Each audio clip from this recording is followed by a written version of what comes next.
After creating the plant, you can begin creating your train by clicking on Train and then Add Train using the side menu.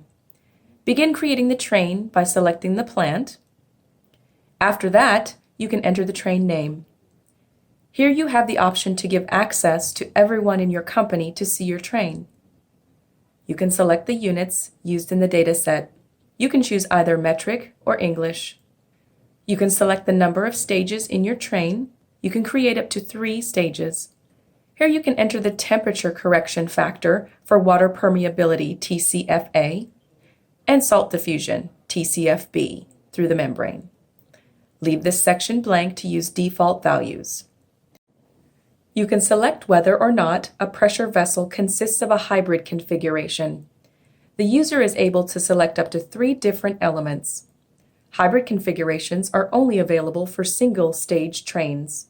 Both non-hybrid and hybrid configurations will be shown here. The element type can be selected from a drop-down window. Most of our competitors' makes and models, and all of our membranes have been added to the selection. If you do not see the membranes you want to use, please send an email to ericco@lgchem.com and it will be added in.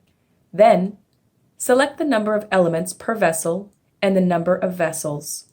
In this example, we will make a train with a single vessel with 6 elements. For hybrid configurations, the user can select the type of membrane and the quantity of each membrane in the vessel. Operators can add user-defined fields to the train setup. Here you can add feed turbidity, feed or permeant TOC, boron concentrations, and any other additional information you can get from your client.